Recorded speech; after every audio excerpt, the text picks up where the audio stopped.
आवाज कम की तुमने क्लासरूम की? कम कर दो मुझे। ठीक है, रहने दो।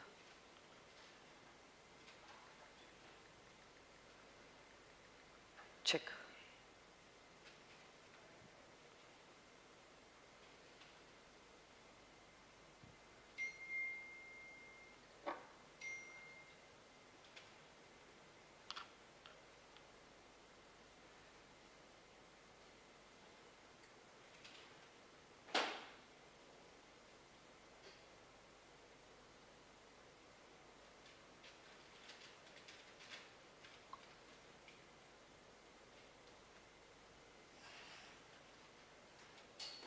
Okay,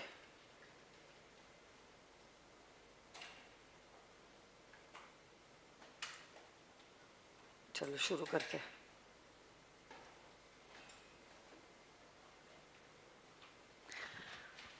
I hope I am audible and visible. Virtual students एक बार चेक करो। आज कोई भी हालत में हम लोग चैप्टर नंबर 3 कंप्लीट करके रहेंगे, ठीक है?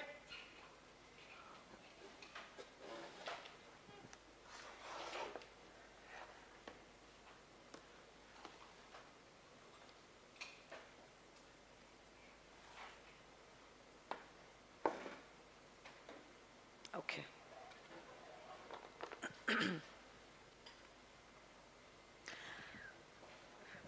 ओके, आवाज नहीं आ रही है क्या? स्क्रीन नहीं आ रही है? ये देखो तो। सर ते सॉफ्टवेअर मध्ये स्क्रीन दिसत नाही लॅपटॉपची. प्रोजेक्टर पे दिख रही है बट यूट्यूब पे नहीं दिख रही है स्क्रीन। चेक। क्या हुआ?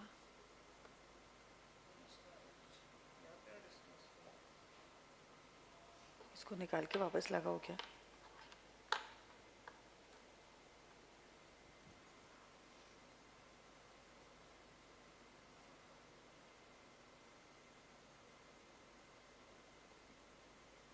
हुआ?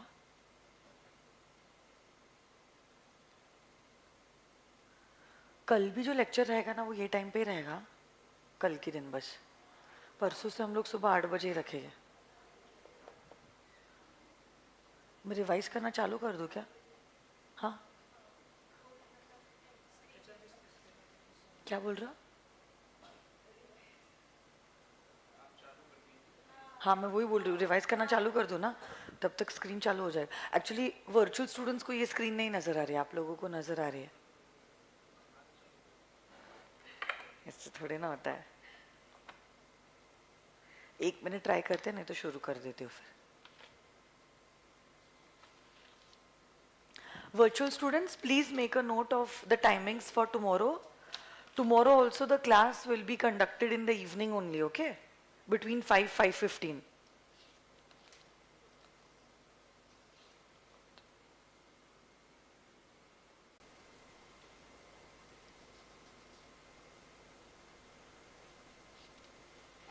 क्या हो रहा है Hemant? Okay. Let's start then.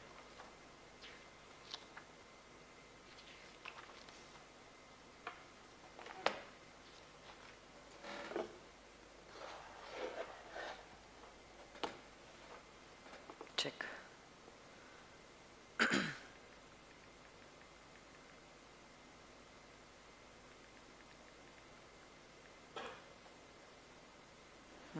Clear है सब कुछ? ठीक है, शुरू करते चलो।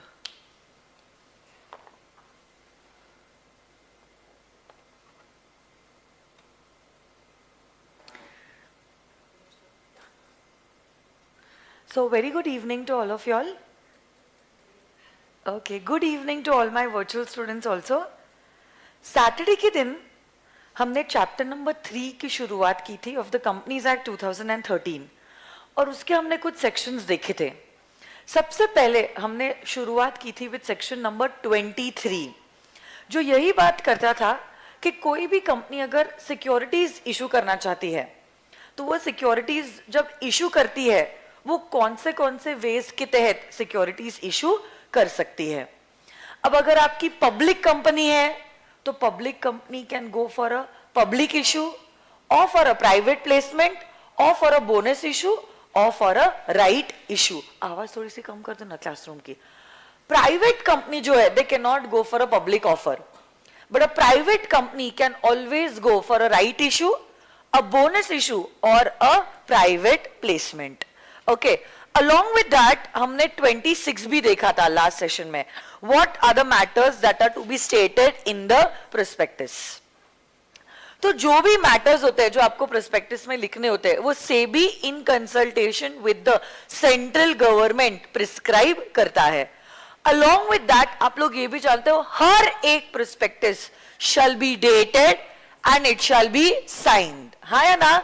Signed by the directors of the company. And it shall be dated as on the date of filing it with the ROC. जैसे ही आपने prospectus को ROC के पास फाइल किया है, it has to be issued to the public within a period of 90 days. सही या गलत? Along with that, इसी prospectus में क्या लिखा होगा? Expert का opinion. और ये expert should not be connected any how with the formation, management और प्रमोशन ऑफ द कंपनी। दो केसेस में आपको प्रोस्पेक्टस के ये कंटेंट लिखने की जरूरत नहीं है। One, you are going for a right issue, या तो फिर आपने ऐसी सिक्योरिटीज इशू की है जो ऑलरेडी लिस्टेड है on a recognised stock exchange और उनका नेचर सेम टू सेम है। 29 बात करता था public offer of securities compulsory has to be done in the dematerialised format.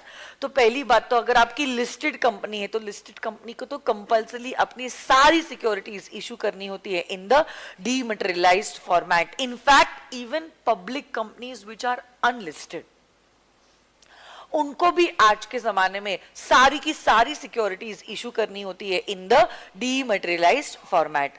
आज के जमाने में सिर्फ प्राइवेट कंपनीज के पास ऑप्शन है, अगर वो चाहे वो इशू करे लिस्टेड मटेरियलाइज्ड, और अगर वो चाहे तो वो इशू कर सकती है डीमटेरियलाइज्ड फॉर्म में भी अपनी सारी सिक्योरिटीज। और हमने बहुत इंपॉर्टेंट दो सेक्शंस किए थे and those were section number 39 and section number 40। जब कभी भी आप सिक्योरिटीज मतलब आप पब्लिक ऑफर के लिए गए हो, आपने प्रोस्पेक्टस तो आरओसी के पास रजिस्टर कर लिया है। जैसे ही आपने प्रोस्पेक्टस को आरओसी के पास रजिस्टर किया, यही प्रोस्पेक्टस आप पब्लिक को इशू करते हो within a period of 90 days. Public को इशू करने के बाद 30 दिनों के अंदर you need to get the amount of minimum subscription. ये अमाउंट अगर आपको नहीं मिला है तो पूरा का पूरा पैसा आपको करना पड़ता है refund within a period of 15 days. और अगर ये पैसा आपने रिफंड नहीं किया then the directors will be personally liable to get the amount refunded. ये सारी चीजें ना हो इसलिए usually the companies go for underwriting. अब अंडरराइटर तो रिस्क ले रहा है कि अंडर सब्सक्राइब्ड अमाउंट जो है वो सब्सक्राइब करेगा। ऑब्वियस सी बात है अगर उसने रिस्क लिया है क्या वो रिटर्न की भी उम्मीद करेगा, और उसका रिटर्न दिया जाता है in the form of underwriting commission. ये underwriting commission is maximum 5% of the issue price on shares and 2.5% of the issue price on debentures. ये अंडरराइटिंग कमीशन क्या पास्ट प्रॉफिट से दिया जा सकता है? Yes. Can it also be given out of the proceeds of this issue? अरे हाँ या ना? Can underwriting commission be given in cash? Yes. Can it also be given in kind? जो भी आपको सब्सक्रिप्शन अमाउंट मिला है ये पैसा भी आपको रखना पड़ता है in a separate bank, in a scheduled bank, and this money will be utilized only for two purposes. One is for allotment or two it is for refund purposes. जो भी आप स्टॉक एक्सचेंज पे आपकी securities list करना चाहते हो उनका आपको एप्लीकेशन तो देना होगा, एप्लीकेशन के साथ साथ उनका लेना होता है अप्रूवल। अगर आपको कोई भी स्टॉक एक्सचेंज से रिजेक्शन मिल जाता है, अप्रूवल नहीं मिलता है, तो आपका अलॉटमेंट विल बी वॉइड एब इनिशियो। आपका शेयर एप्लीकेशन मनी जो है कम से कम होना चाहिए 5% of the face value of the shares. So all this together was about section number 39 and section number 40. आज हम देखेंगे prospectus क्या होता है और prospectus के types कौन से होते हैं, ठीक है? So what do you mean by the word prospectus? Any document, okay, any document जो आप क्या करते हो, आप issue करते हो to the public, जो आप issue करते हो to the public, and this document could be in the form of a notice, a circular, an advertisement or any other document जिसका intention होता है to invite offers from the public will be known as a prospectus. यही prospectus के various kinds होते हैं. सबसे पहले हम शुरुआत कर रहे हैं with section number 31 which is relating to shelf prospectus. Section 31 किस बारे में बात कर रहा है? Shelf prospectus. 31 किस बारे में बात कर रहा है? Shelf prospectus के बारे में बात कर रहा है. Now what is a shelf prospectus? Section number 31. कौन सा सेक्शन हम बात कर रहे हैं? Section number 31. शेल्फ प्रोस्पेक्टस के बारे में हम बात कर रहे हैं. तो पहली बात तो अगर आप वो क्लास ऑफ कंपनीज में कवर्ड हो जिसको सेबी ने प्रिस्क्राइब किया है, ऐसी क्लासेस जिनको बार बार पैसों की जरूरत लगती रहती है, तो हमने इन कंपनीज को दिया एक प्रिविलेज. हम कहते हैं हे कंपनी, आप फर्स्ट इशू के वक्त प्रोस्पेक्टस बनाइए और इसी प्रोस्पेक्टस को आप आरओसी के पास रजिस्टर करवाइए.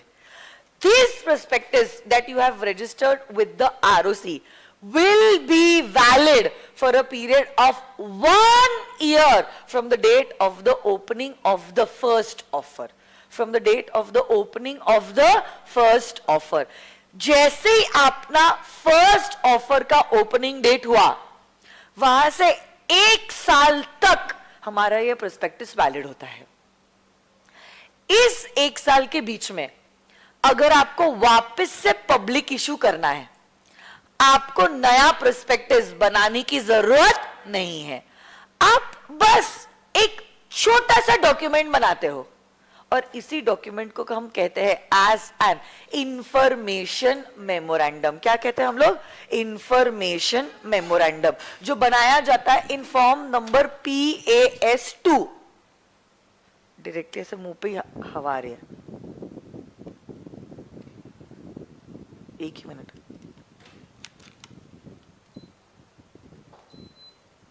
जो बनाया जाता है इन फॉर्म नंबर PAS2. और इसी इंफॉर्मेशन मेमोरेंडम में 2 चीजें लिखी होती है. 1, the new charges created and the changes in the financial position. The new charges created and the changes in the financial position. यही 2 चीजें होती है जो लिखी जाती है in the companies information memorandum. और ये जो आपका सब्सिक्वेंट इशू है, उसमें वो original prospectus along with this information memorandum together will be known as a prospectus. तो वो जो आपका शेल्फ प्रोस्पेक्टस था, जो आपने शेल्फ में रखा था, along with information memorandum, दोनों चीजें मिलकर बनता है हमारा प्रोस्पेक्टस. दोनों चीजें मिलके बनता है हमारा prospectus. So this is about section number 31. Retake करने की जरूरत नहीं है. Retake 3A. Section number 31 talks about shelf prospectus. उसी के बाद और एक टाइप है रेड हेरिंग प्रोस्पेक्टस. अगला ही टाइप. सेक्शन नंबर कोई बता सकता है? अंबानी जी को याद कीजिए.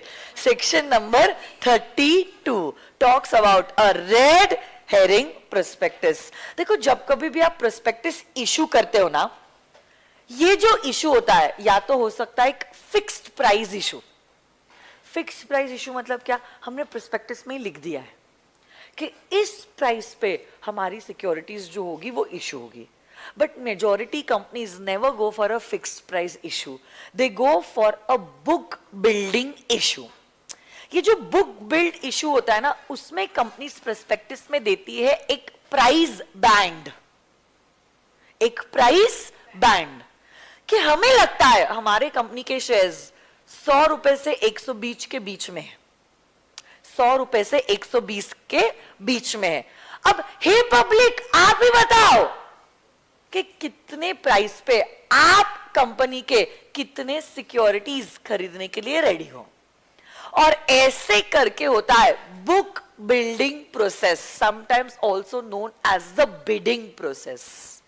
और इसी प्रोसेस के द्वारा हम कंपनी के क्वांटम या तो शेयर प्राइसेस को डिटरमिन करते हैं। तो अब कंपनी डिसाइड नहीं करती है कि क्या प्राइस पे इशू होगा, जनता डिसाइड करती है through this bidding process, book building process, that what would be the price of the shares of the company.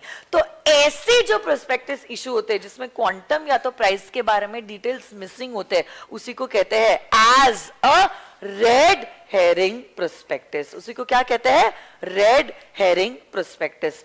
और जो भी वेरिएशन होता है ओरिजिनल प्रोस्पेक्टस में और ये बिडिंग के प्रोसेस के बाद, these variations have to be highlighted. Obviously बात है, क्योंकि अब उसमें और इसमें ये जो मिसिंग इंफॉर्मेशन थी अब हमने प्रोवाइड कर ली है, and that is why these variations have to be highlighted. मैंने क्लास में एग्जांपल दिया था रिलायंस पावर का, जहां पे अंबानी जी ने क्या किया था, अपने प्रोस्पेक्टस का जो इशू था वो फिक्स प्राइस नहीं रखा था a price band for the shares, और फिर लोगों ने सब्सक्राइब किया।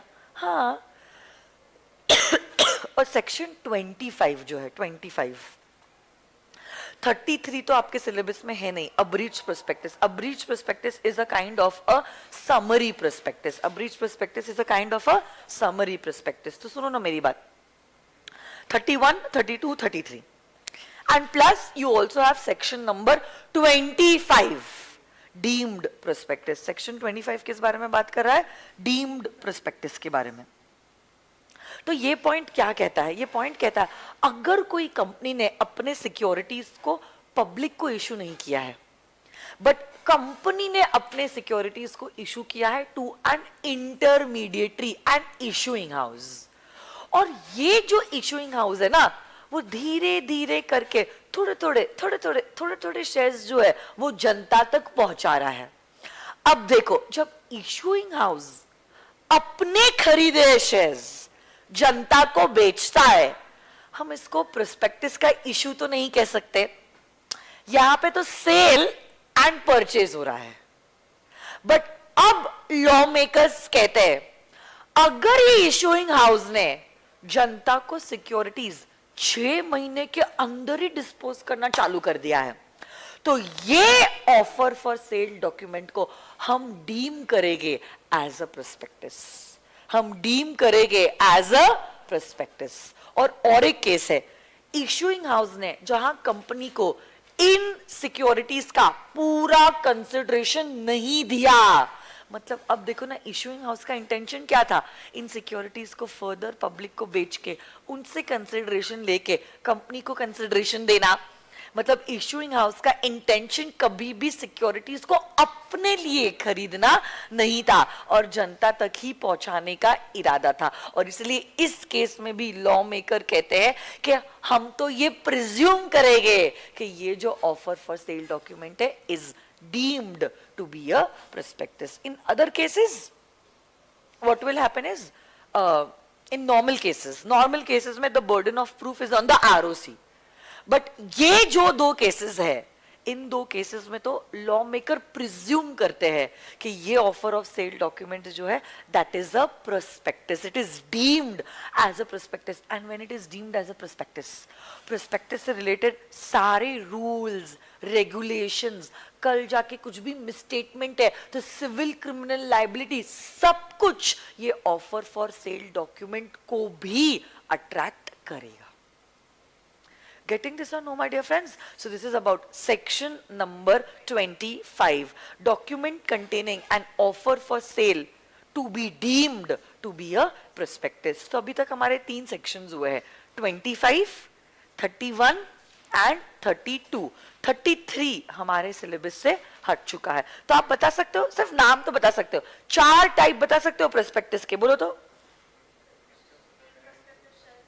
बोलो ना। Deem prospectus, shelf prospectus, red herring prospectus and abridged prospectus. Very good. Virtual students आप लोग भी जवाब दे सकते हो, है ना? आ जाइए।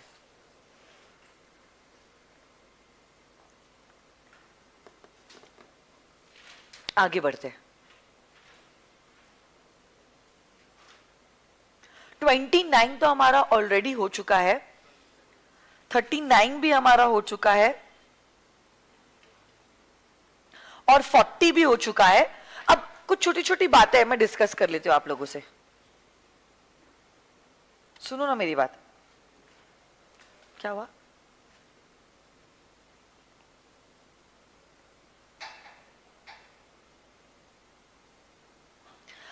अब आपका प्रोस्पेक्टस है, इसी प्रोस्पेक्टस को बनाने का होता है एक गोल्डन रूल, और ये जो गोल्डन रूल है वो कहता है the prospectus shall contain the truth, the whole truth and nothing but the truth. कल जाके आपका प्रोस्पेक्टस है, इस प्रोस्पेक्टस में आप देते हो बहुत सारे फैक्ट्स, और ये बहुत सारे फैक्ट्स में होते हैं कुछ मटेरियल फैक्ट्स, और यही मटेरियल फैक्ट्स का हो चुका है मिस स्टेटमेंट, यही मटेरियल फैक्ट्स का हो चुका है मिस स्टेटमेंट। कब माना जाएगा प्रोस्पेक्टस में है मिस स्टेटमेंट? या तो है नॉन डिस्क्लोजर, या तो है रॉन्ग डिस्क्लोजर, या तो है half disclosure. Non disclosure, wrong disclosure और half disclosure. Non disclosure, wrong disclosure और हाफ डिस्क्लोजर। तो उस केस में माना जाएगा आपके प्रोस्पेक्टस में है एक मिसस्टेटमेंट। जो बातें 26 सेक्शन नंबर 26 में लिखी गई थी कि आपको प्रोस्पेक्टस में देनी होती है, वो आपने नहीं लिखी है, या आपने लिखी है बट आपकी कही गई बातें झूठी है, या तो फिर आपने आधा सच कहा है और आधा सच छुपाया है। जैसे हमारी कंपनी पिछले 5 सालों से कंसिस्टेंटली डिविडेंड दे रही है, ये सच है बट ये सच आधा सच है। पिछले 3 सालों से हम लोग लॉसेस सफर कर रहे हैं और डिविडेंड दे रहे हैं पास्ट प्रॉफिट से, ये पूरा सच है। पूरा सच सुनने के बाद क्या आपका एटीट्यूड कंपनी से रिलेटेड चेंज हो जाता है? अरे हाँ है ना? तो अब वही बात है ना यहाँ पे, इसलिए हमने कहा सारी बातें कहनी है, सारी बातें सच कहनी है, और आधा सच भी झूठ के बराबर ही है।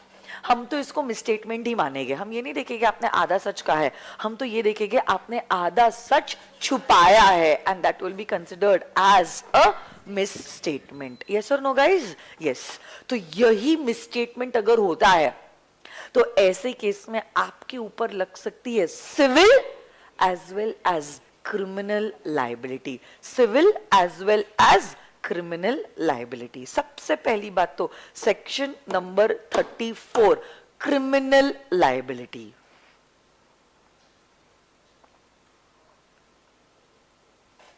तो अब सुनिए, अगर आपका प्रोस्पेक्टस मिसलीडिंग है, अगर आपका प्रोस्पेक्टस मिसलीडिंग है, मतलब non disclosure, wrong disclosure, half disclosure, तो ऐसे केस में दैट प्रमोटर, दैट डायरेक्टर या दैट एक्सपर्ट जिसका स्टेटमेंट गलत था, he will be guilty under section number 447।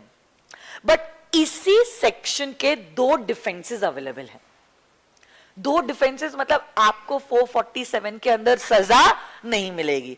पहला डिफेंस जो आपको अवेलेबल है वो ये है, आप किसी तरह से प्रूफ कर लो कि जो स्टेटमेंट गलत था ना वो इममटीरियल था। जो स्टेटमेंट गलत था वो कैसा था? इममटीरियल था। तो ऐसे केस में आप गिल्टी नहीं रहोगे। जैसे कि से फॉर एग्जांपल एसबीसी का पब्लिक इशू आया, SBC is a public company now, और उसका आया है पब्लिक इशू, और इसी पब्लिक इशू में क्या हुआ है मैं आपको बताना चाहती हूँ। जो डायरेक्टर्स के नाम लिखे थे ना और जो प्रमोटर्स के नाम लिखे थे, वहां पे अंकिता पटनी के बदले अंकित पटनी टाइप हो गया। But now everyone knows that the promoters of SPC is Swapnila and Ankita Bhatni. So basically this fact is not material, it is an immaterial fact. किसी तरह अगर आपने प्रूफ कर लिया अरे कि ये जो स्टेटमेंट गलत था वो इमटेरियल था, हमको लिखना था SPC was incorporated on the 10th of May, okay 2010, but 10th के बदले फर्स्ट टाइप हो गया, वो जीरो टाइप नहीं हुआ. मटीरियल है या इमटीरियल है? इमटीरियल है. इससे आपका डिसीजन क्या हाँ से ना या ना से हाँ नहीं होता है, then you will not be guilty under 447. और एक डिफेंस का ग्राउंड अवेलेबल है, ये इंपॉर्टेंट ग्राउंड है. आप अगर किसी तरह ये प्रूव कर लेते हो that you had reasonable ground to believe, okay, and in fact you believed that whatever you said was true and it is not false till the time the prospectus was issued, तो ऐसे case में you will not be held liable. But now burden of proof is upon you.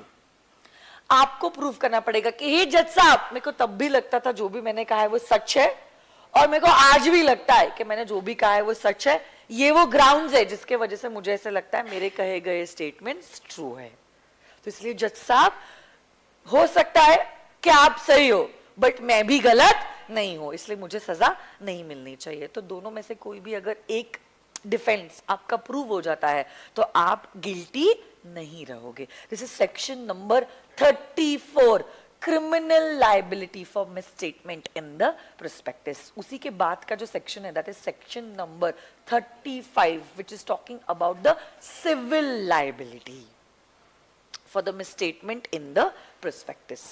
अब देखो अगर आपका prospectus misleading है और इसी misleading statement के वजह से हो चुका है दूसरी पार्टी को नुकसान, तो जितना नुकसान दूसरी पार्टी को हुआ है वो नुकसान की भरपाई आपको करवा के देनी पड़ेगी. So you will have to pay the damages या कभी कभार हम उसको कॉम्पेंसेशन भी कहते हैं. कॉम्पेंसेशन मतलब ही डैमेजेस, जिसका सीधा मतलब होता है मेरे गलत स्टेटमेंट के वजह से जितना आपका नुकसान हुआ है वो नुकसान की भरपाई मैं आपको करवा के दे दूंगी. तो एनी मिसलीडिंग स्टेटमेंट जिसके वजह से दूसरी पार्टी ने किया है लॉस सफर,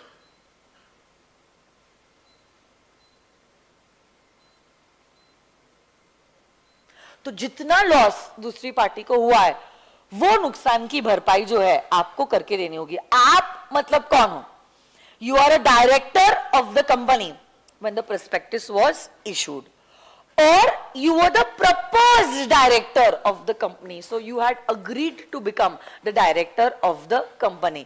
या तो आप कंपनी के प्रमोटर, या तो आप कंपनी के एक्सपर्ट, या तो आप ऐसा कोई person who is authorized for the issue of the prospectus. So you will be liable to pay compensation to those people who have actually suffered the losses because of your misstatement.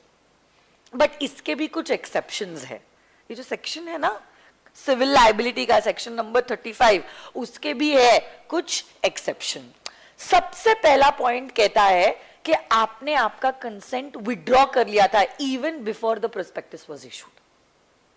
Even before the prospectus was issued you withdrew your consent. या तो फिर अगर आप ये proof कर लेते हो that the prospectus was issued even without your knowledge, and when you came to know about it, it was already issued. अब पब्लिक के हाथ में तो वो प्रोस्पेक्टस आ चुका है जिसमें है कोई मिसस्टेटमेंट, तो इसलिए आपको देना पड़ेगा एक पब्लिक नोटिस, और इसी पब्लिक नोटिस के द्वारा you have to withdraw your consent, then you will not be held liable. Yes और नो गाइस? और अगर कभी ऐसा हुआ है आपने एक्सपर्ट का कोई स्टेटमेंट सिमिलर सिचुएशन में कहीं पे उसने दिया था, उसका एक्सट्रैक्ट आपने वैसा का वैसा आपके प्रोस्पेक्टस में डाला था, बट वो एक्सपर्ट का स्टेटमेंट गलत था, तो आप भी एज अ डायरेक्टर लायबल नहीं होगे. Only that expert will be held guilty. Yes और no guys? So this was about section number 35 relating to misstatement of the prospectus. एक है क्रिमिनल 34 और दूसरी है civil liability that is given under section number 35. कुछ छोटे छोटे sections है जो ये चैप्टर में है, जैसे कि 36 है relating to punishment for fraudulently inducing persons to invest money, punishment का प्रोविजन है।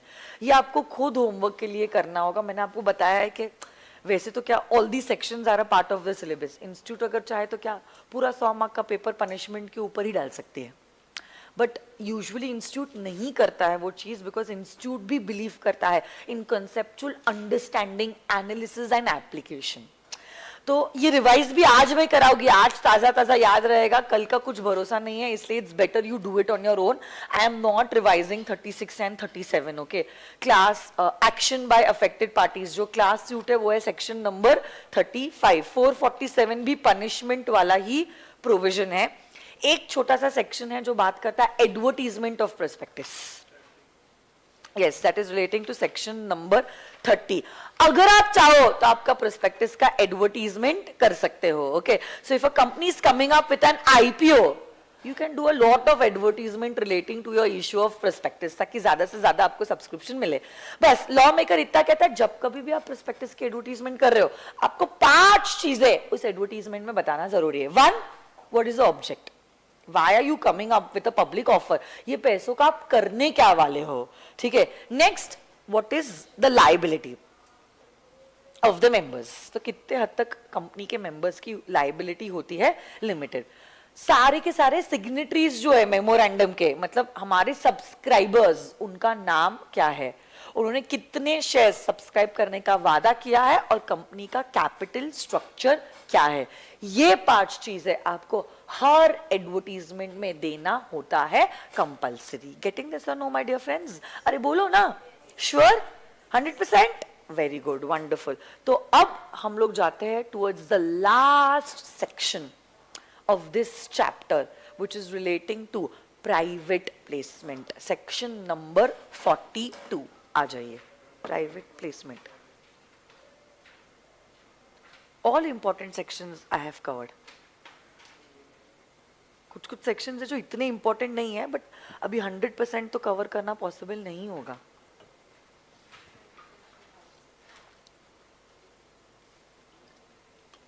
आ जाइए सेक्शन नंबर 42 पे। वेरी गुड मिलिंद पंडित, गुड। सेक्शन नंबर 42 किस बारे में बात कर रहा है? Private placement. किस बारे में बात कर रहा है? ओके, अच्छा, अगर पब्लिक कंपनी चाहे, public company can it go for a private placement? Public company भी जा सकती है, और अगर प्राइवेट कंपनी प्राइवेट प्लेसमेंट करना चाहती है तो भी क्या चलेगा? तो चाहे आपकी कंपनी प्राइवेट है या चाहे आपकी कंपनी पब्लिक है, both the companies can go for a private placement. Both the companies can go for a private placement. अब यही प्राइवेट प्लेसमेंट से रिलेटेड है बहुत सारे रूल्स एंड रेगुलेशंस। एक मेरा एक मास्टर चार्ट था, पापा चार्ट, उस पे आती हूँ मैं। Inter law, PPTs, section number 42।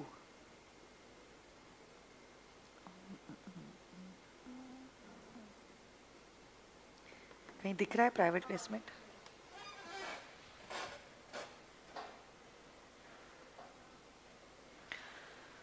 So section number 42 talks about a private placement. अब आपने देखा सैटरडे के दिन भी और आज भी, अगर कंपनी पब्लिक ऑफर करना चाहती, कितना तामझाम है उनको। प्रोस्पेक्टस बनाओ, प्रोस्पेक्टस को आरओसी के पास रजिस्टर करो, रजिस्टर करने के बाद इशू करो, मिनिमम सब्सक्रिप्शन लाओ, मिनिमम सब्सक्रिप्शन नहीं लाया तो रिफंड करो, सारा अमाउंट जो है सेपरेट बैंक अकाउंट में रखो, स्टॉक एक्सचेंज का परमिशन लो, अंडरराइटिंग करो, इतना ताम झाम तमाशा सब कुछ है। उसमें अगर मिनिमम सब्सक्रिप्शन नहीं मिला तो पूरा का पूरा मेहनत पे पानी पानी फिर जाएगा। तो अब अगर आपको पैसे रेस करने ही है, why to go for a public issue? You'd rather go for a private placement. तो इसलिए हमने हर कैटेगरी कंपनी को, एवरी कंपनी, चाहे आपकी कंपनी प्राइवेट है या चाहे आपकी कंपनी है एक public company, every company can go for a private placement, can go for a private placement. अब देखो, ऑब्वियसली बात है, प्राइवेट प्लेसमेंट के लिए इतने रूल्स एंड रेगुलेशंस एप्लीकेबल नहीं है, क्योंकि यहाँ पे आम जनता इन्वॉल्व नहीं है ना। कम लोगों का इंटरेस्ट इन्वॉल्व है तो ऑब्वियसली बात है रूल्स एंड रेगुलेशंस भी होंगे कम। तो यही जो प्राइवेट प्लेसमेंट होता है आप दे सकते हो to an identified group of persons. याद रखना, to an identified group of, it's not a general offer, it's a special offer, it's given only to an identified group of persons। और ये जो identified group of persons है, this should not be more than 200। अब ये 200 का number मेरे को कहां से आया? रूल से आया है, ये याद रखना। एक्ट कहती है 50, ओके, और such higher number as may be prescribed, as may be prescribed, as may be prescribed मतलब it is according to the rules, और rules ने prescribe किया है 200। तो जब हम act और rules दोनों को एक साथ बेटा रीड करते हैं तब हम ये कंक्लूजन पे आते हैं, आज के जमाने में अगर आपको प्राइवेट प्लेसमेंट करना है you can give a private placement offer letter to maximum of 200 persons. उसमें भी आपको पता है एक ट्विस्ट है, ये 200 में QIBs, qualified institutional buyers and employees are not counted. ये 200 की गिनती में जिनको आपने दिया है प्राइवेट प्लेसमेंट ऑफर लेटर, उसमें qualified institutional buyers and employees are not counted. Getting this और नो माय डियर फ्रेंड्स? अरे बोलो ना, पक्का 100%? अरे बोलो ना। अब आपने जो लोगों के नाम पे प्राइवेट प्लेसमेंट दिया है वही लोगों के पास अधिकार है आपके ऑफर को एक्सेप्ट करने का। They don't have the right to renounce this offer to someone else. जब कंपनीज राइट इशू के लिए जाती है ना, और आप अगर शायद सब्सक्राइब नहीं करना चाहते हो ना, आप आपका राइट किसी और को रिनाउंस कर सकते हो।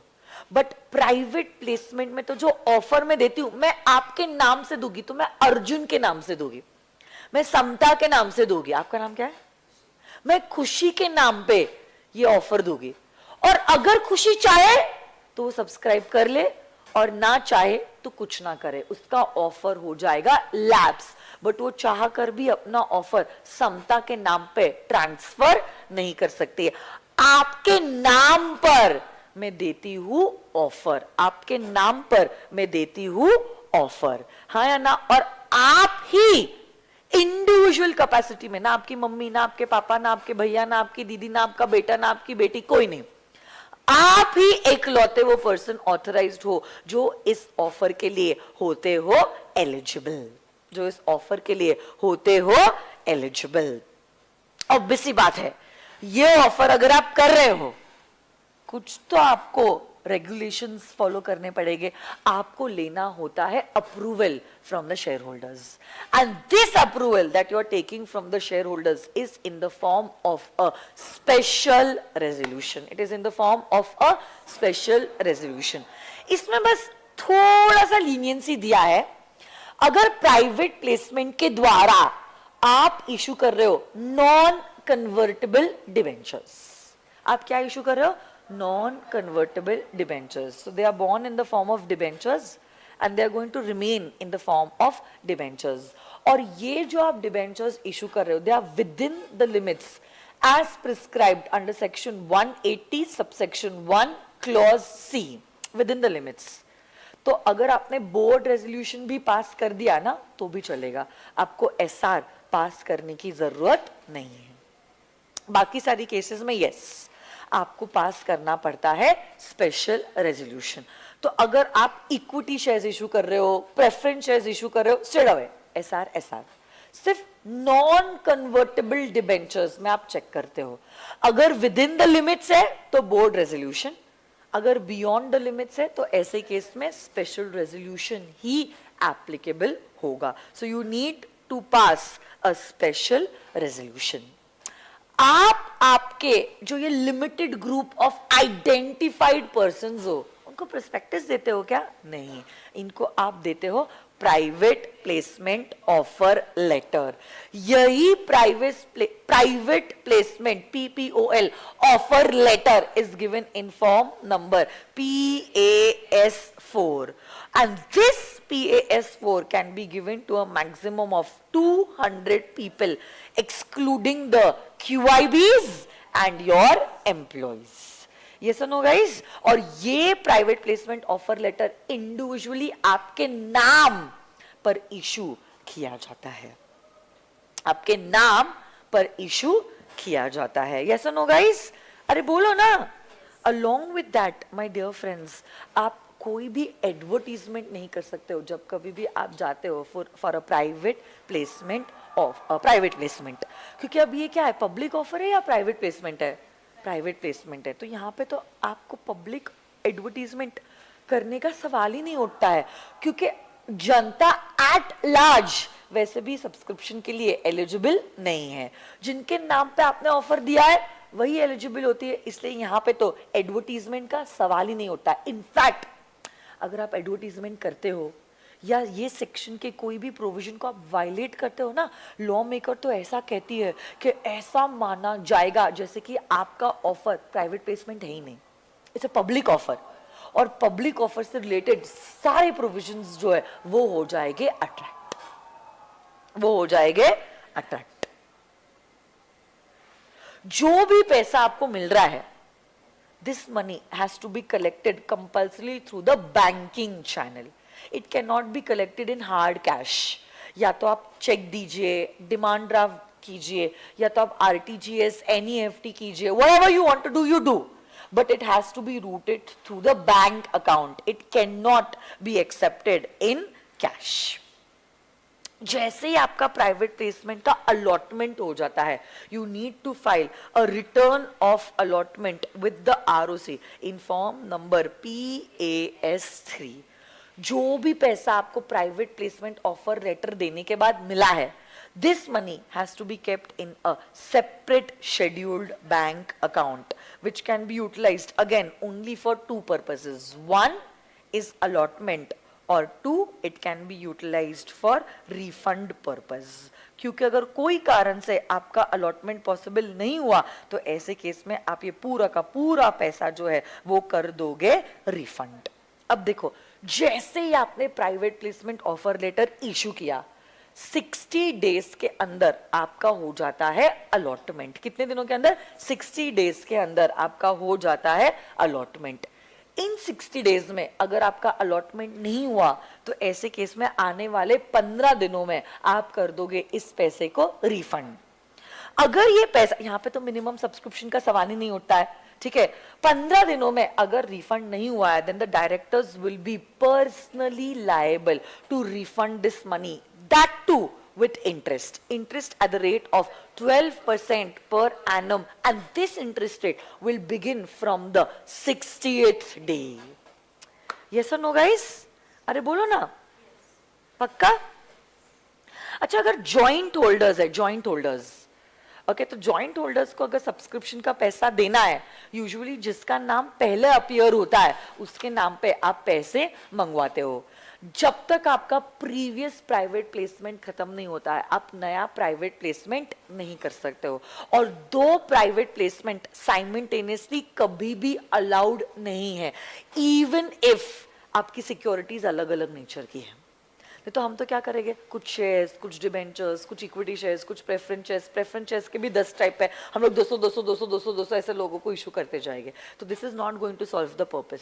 Okay, you can not simultaneously go for a 2 or more than 2 simultaneous private placements.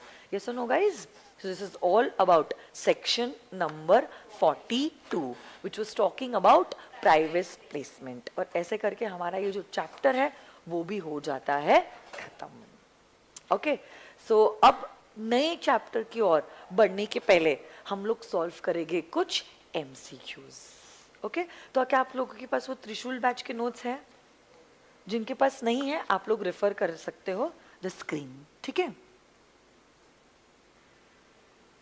Virtual students, आप लोगों ने भी जवाब देना है। I hope you all are with me. Very good Harshita, good.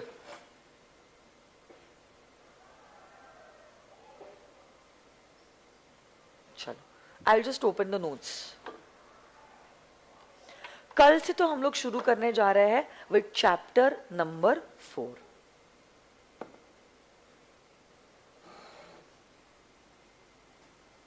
Chapter number 4 is a huge chapter. थोड़े ज्यादा दिन लगेंगे उसको, क्योंकि चैप्टर नंबर 4 और चैप्टर नंबर 7 कुछ बड़े बड़े चैप्टर्स हैं. ठीक है, आ जाइए. हम लोग देख लेते हैं एक बार. ये जो चैप्टर नंबर 3 था जो हमने किया है, प्रोस्पेक्टस वाला चैप्टर, सिर्फ 2 अटेम्प्ट्स है, नवंबर 20 और जनवरी 21, जहां पे इंस्टीट्यूट ने सवाल नहीं पूछे. उसके अलावा ऑलमोस्ट ऑल एग्जामिनेशन में इंस्टीट्यूट ने सवाल इससे रिलेटेड पूछा है. बट अगर आप कल के बारे में देखते हो, chapter number 4 share capital and debentures, आप देखोगे कोई एग्जामिनेशन ऐसा नहीं है जहां पे इंस्टीट्यूट ने चैप्टर नंबर 4 के ऊपर सवाल नहीं पूछा है. Chapter 4 and in fact chapter number 7, 8, 9, 10 are the most favorite chapters of our institute. Chapter number 4, 7, 8, 9, 10 हर एक एग्जामिनेशन में इंस्टीट्यूट इन चैप्टर्स के ऊपर सवाल पूछती ही पूछती. इनफैक्ट अगर आप देखते हो जैन 21 के अटेम्प्ट में चैप्टर नंबर 4 के ऊपर इंस्टीट्यूट में लगभग 20 मार्क के सवाल एक ही चैप्टर में से पूछे. समझो आप, क्योंकि इंस्टीट्यूट ने उस एग्जामिनेशन में चैप्टर 3 और चैप्टर 1 में से कुछ नहीं पूछा था और सब कुछ कंसंट्रेट कर दिया to chapter number 4. Okay, so this is a really chapter number 4 a very very very very very important chapter. तो कल से लेक्चर्स प्लीज मत मिस करना.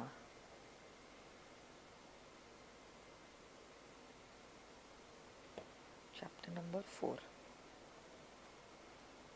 आ जाइए. चैप्टर नंबर 3 के हमारे एमसीक्यूज. जिनके पास नोट्स नहीं है वो रेफर कर सकते हैं the screen. An issuing house has issued an advertisement in 2 leading newspaper for selling a large number of shares allotted to it by a company under a private placement. In which of the following conditions will the advertisement not be deemed to be a prospectus? Not be deemed to be a prospectus मतलब सवाल negative वाला है. Not be deemed to be a prospectus. Advertisement was given within 6 months from the date of allotment. ये तो prospectus होगा. It will be deemed to be a prospectus. Advertisement was given after 6 months from the date of allotment, and the issuing house has paid the entire consideration of the company. I think this is the correct answer. But let's also read C and D, क्योंकि हो सकता है कभी कभार और better answer दूसरे options हैं. The issuing house did not pay the entire consideration. तब तो हम prospectus उसको deem करते हैं. And advertisement was given 3 months. 3 months तो 6 months के पहले ही आता है. तो I think the correct answer is answer number B.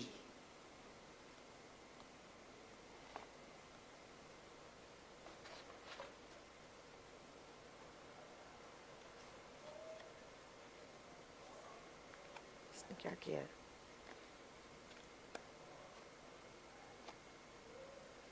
Answer number B is the correct answer. एक काम करो तो क्वेश्चन नंबर 2 रीड करो तो आप लोग और बताइए मुझे आंसर क्या है. तो खाली लग रहा है.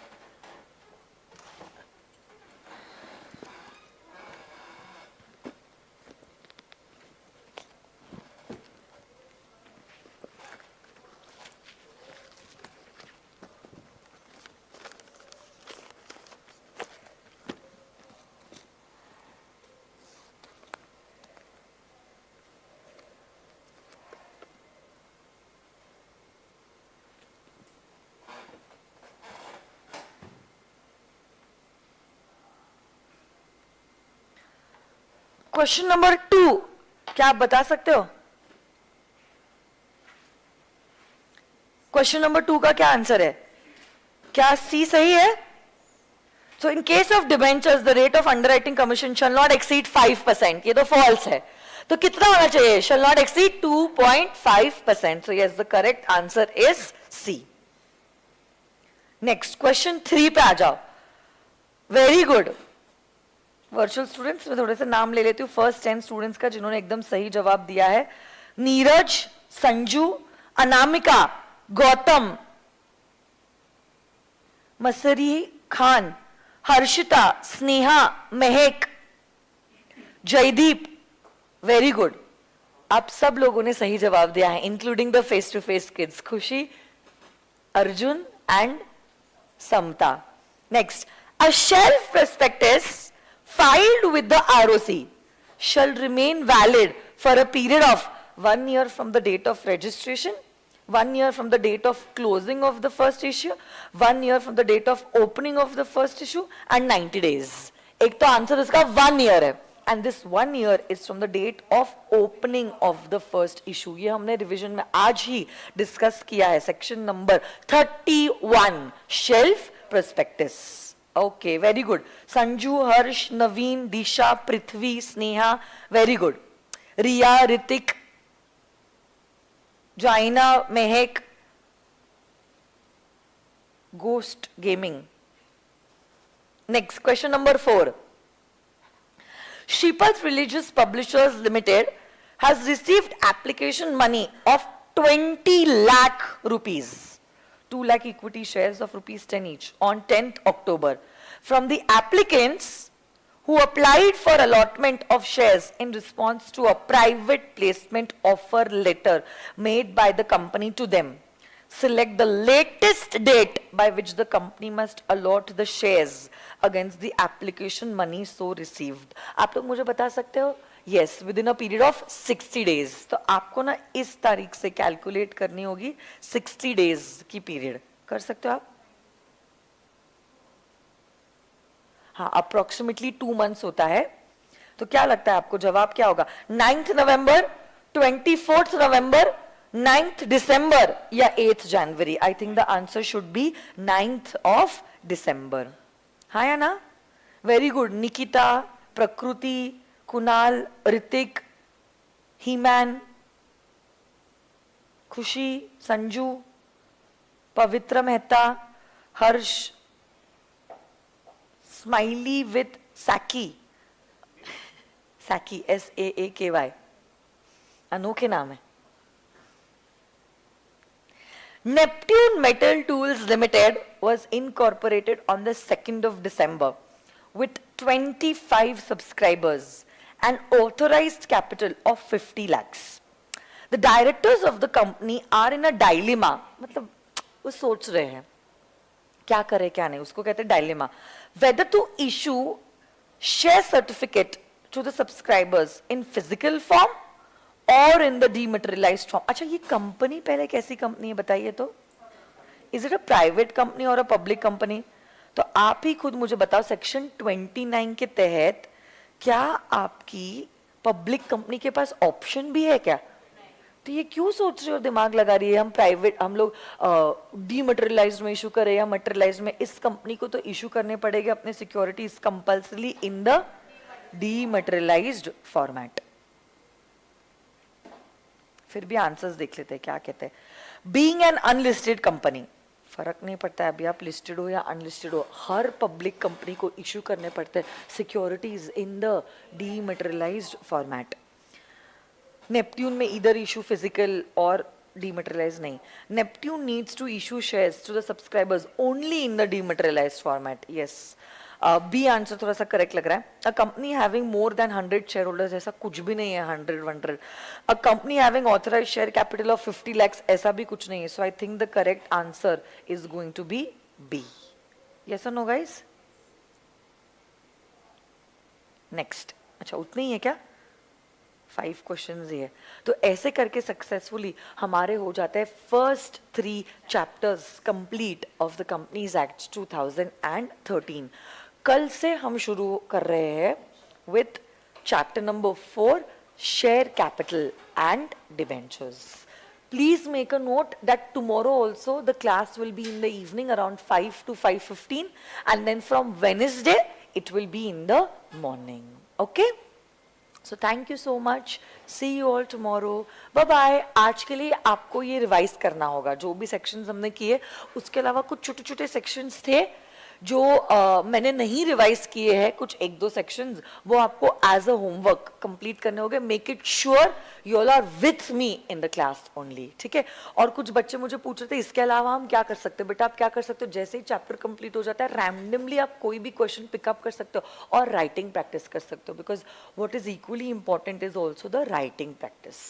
ठीक है? तो रिविजन तो मैं करवा ले रही हूँ, ये एमसीक्यूज भी सॉल्व करवा ली हूँ, आपको राइटिंग प्रैक्टिस तो करना होगा, और 1-to-1 revision along with highlighting of all important points, ताकि आपकी समरी बन जाती है. और जब आप त्रिशूल बैच के बाद रिविजन करोगे, now you know 1-to-1 read करने की जरूरत नहीं है, सिर्फ हाईलाइटेड पॉइंट्स आप रीड करोगे, है ना? So thank you so much all my virtual students also. Thank you so much for your patient listening. जैसे हमारा चैप्टर 4 हो जाएगा ना, हम लोग करने वाले हैं एक टेस्ट, जैसा हमारा प्रीवियस टेस्ट हुआ था, और उसके साथ साथ हम लोग एक जूम सेशन भी लेंगे जहाँ पे आपके जो भी कंसर्न्स होंगे उससे रिलेटेड हम करेंगे बहुत सारी बातें. Thank you so much. Bye bye.